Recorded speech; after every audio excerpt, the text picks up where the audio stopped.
नमस्कार, मैं हूं करमवीर और आप देख रहे हैं फॉलो अप। बीते शुक्रवार को सर्वोच्च न्यायालय द्वारा बीबीसी पर प्रतिबंध लगाने की याचिका खारिज की जा चुकी है।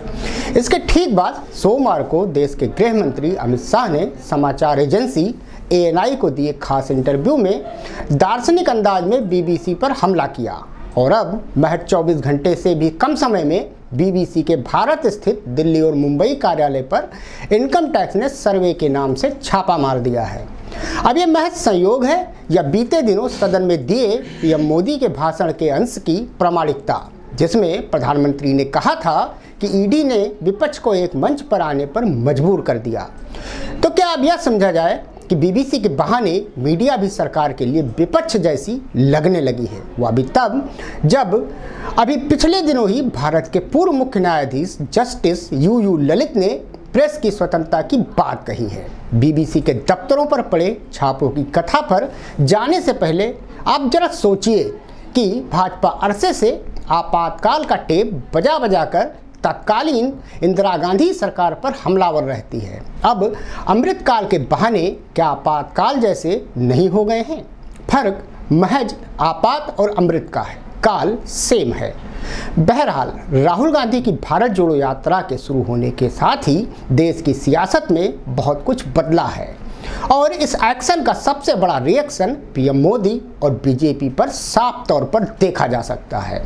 जो लोग प्रधानमंत्री मोदी को नज़दीक से जानते हैं, समझते हैं, उन्हें मालूम है कि मोदी जल्दी आक्रामक और प्रतिक्रियावादी नहीं होते। उन्हें इनसे निपटने की खासी समझ है। फिर ऐसा क्या हो रहा है कि पूरी मोदी सरकार राम राज्य के इस अमृतकाल में आपातकाल के इंदिरा गांधी सरकार की तरह रिएक्ट कर रही है? क्या आगामी आम चुनाव 2024 से पहले देश की आंतरिक खुफिया एजेंसियों ने केंद्र सरकार को कहीं कुछ ऐसे इनपुट तो नहीं दिए हैं जिससे मोदी साम्राज्य का अभेद किला विपक्ष द्वारा जीता जा सकता है? या फिर मोदी सरकार अब इतनी ताकतवर हो गई है जिसे नियम कानूनों की जरा भी फिक्र नहीं? अब आते हैं बीबीसी के दफ्तरों पर पड़े IT के छापों पर। शायद आप जानते होंगे बीबीसी के सारे लेन देन डिजिटल होते हैं। अब अगर सब कुछ डिजिटल है तो ऑन रिकॉर्ड भी होगा। आखिर ऐसे में IT को वह कौन सा सपना आया कि उसे बीबीसी के दफ्तरों की अलमारियां खोलनी पड़ रही हैं?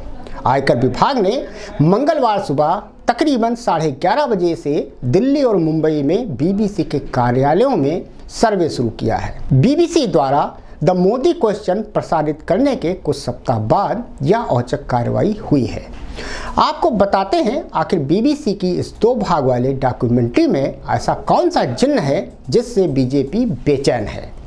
आप में से ज़्यादातर तो कौवे के पीछे दौड़ रहे हैं। डॉक्यूमेंट्री नाम के कान को बहुत से लोग नहीं जानते। दरअसल बीबीसी की डॉक्यूमेंट्री द मोदी क्वेश्चन में बताया गया है कि ब्रिटेन सरकार द्वारा करवाई गई गुजराती दंगों की जांच, जो अब तक अप्रकाशित रही है, में नरेंद्र मोदी को सीधे तौर पर हिंसा के लिए जिम्मेदार पाया गया था। साथ ही इसमें प्रधानमंत्री नरेंद्र मोदी और देश के मुसलमानों के बीच तनाव की भी बात कही गई है। यह साल 2002 के फरवरी और मार्च महीने में गुजरात में बड़े पैमानों पर सांप्रदायिक हिंसा में उनकी भूमिका के संबंध में दावों की पड़ताल भी करती है, जिसमें 1000 से अधिक लोगों की जांच ली गई थी। डॉक्यूमेंट्री का दूसरा एपिसोड बताता है कि केंद्र में मोदी के सत्ता में आने के बाद, विशेष तौर पर 2019 में उनके दोबारा सत्ता में आने के बाद, मुसलमानों के खिलाफ हिंसा और उनकी सरकार द्वारा लाए गए भेदभावपूर्ण कानूनों की बात में क्या दम है। इसमें मोदी को बेहद विभाजनकारी बताया गया है, ऐसा इस रिपोर्ट में कहा गया है। इसके बाद केंद्र की भाजपा सरकार ने सोशल मीडिया प्लेटफॉर्म ट्विटर और यूट्यूब को डॉक्यूमेंट्री के लिंक ब्लॉक करने के निर्देश दिए थे। हालांकि बीबीसी अपनी डॉक्यूमेंट्री के साथ मजबूती से खड़ा रहा और उसका कहना था कि यह काफ़ी शोध करने के बाद बनाई गई है, जिसमें महत्वपूर्ण मुद्दों को निष्पक्षता से उजागर करने की पूरी कोशिश की गई है। चैनल ने यह भी कहा कि उसने भारत सरकार से इस पर जवाब मांगा था, लेकिन सरकार ने कोई जवाब नहीं दिया। अब आते हैं सर्वे रूपी छापे के पीछे की कहानी पे। आयकर विभाग के सर्वे से ठीक एक दिन पहले समाचार एजेंसी एएनआई को दिए साक्षात्कार में केंद्रीय गृह मंत्री अमित शाह ने बीबीसी की डॉक्यूमेंट्री को लेकर हुए विवाद पर कहा था कि सत्य पर 1000 साजिशें कर लो, कुछ नहीं होता, वह सूर्य की भांति तेजस्वी बनकर ही बाहर आता है। ये तो मोदी जी के पीछे 2002 से कर रहे हैं, लेकिन हर बार मोदी जी मजबूत होकर सच्चे बनकर और जनता की ज़्यादा लोकप्रियता हासिल करके बाहर आए हैं।